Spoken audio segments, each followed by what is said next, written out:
Okay, this is going to be a small video. Now I'm going to describe another kind of second messenger, IP3. Now, of course, all this GPCR and G protein, they are all happening at the level of plasma membrane. They are happening just beneath the plasma membrane.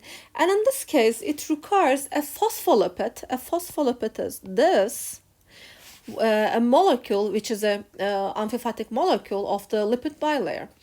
This time it is going to be happening with the help of a phospholipid called phosphatidylinositol.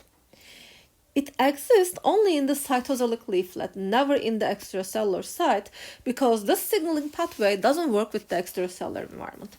It only works with the intracellular environment. And by the way, this is not the most common phospholipid. It happens rarely, but it's frequent enough to allow the signaling to happen. Like all phospholipids, it's amphipathic, which means it has a hydrophobic portion. And it has a hydrophilic portion.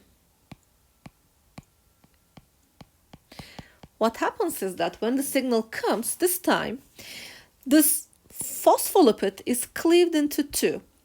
The hydrophobic part, which is also called DAG,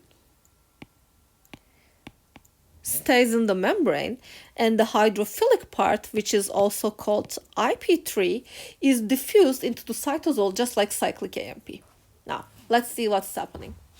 Again, the signal molecule comes from outside. The signal molecule is activating GPCR. This GPCR is activating the G protein. Now, the G protein will be cleaved into two, G alpha and G beta gamma. This time the G beta gamma is going to activate phospholipase C.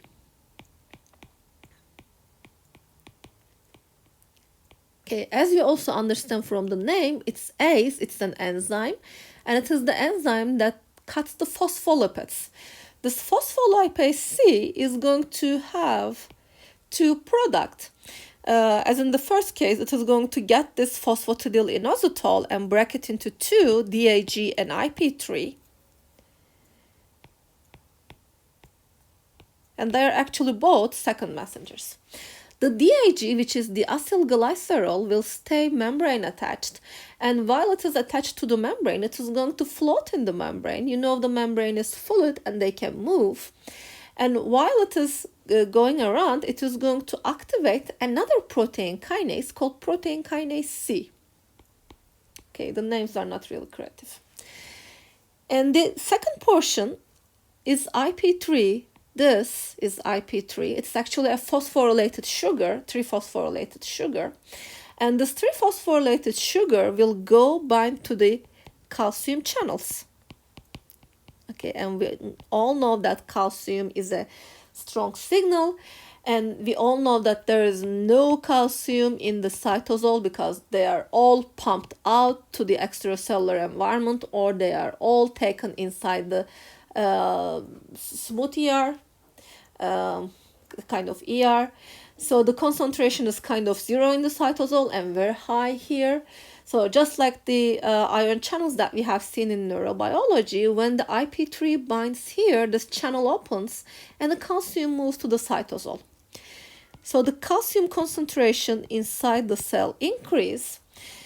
So for PKC to be active, DAG is not enough. The calcium that is coming from the IP3 open channels should also be there. So this way, the PKC, which is the target kinase, it is activated by two things at the same time. This is actually a security measure. It is going to make sure that PKA is not activated randomly, but through a specific signal. Okay. Now, of course, PKC can do lots of things, and calcium can also do lots of things. I mean, this is not the only target of calcium. Once the calcium is active, it will also do several things. One of them is the calmodulin. I'm sorry. Calmodulin is this protein. So it can go under allosteric change. We know that the proteins can have different conformation. When it binds to the calcium here, it goes under an allosteric change and it can affect the target, which is calcium calmodulin kinase, which is also called CAM kinase. This CAM kinase induces a large number of effects in the cell. It's actually a mitoprotein. It has several downstream effectors. This is one of the hub points where the signaling starts in the cell. So all in all, I can say that there are three important hubs in the cell for signaling. One of them is pKa. The other one is PKC. And another one is CAM kinase. So if you know these three hubs, you will be able to understand several pathways that are beneath the GPCR.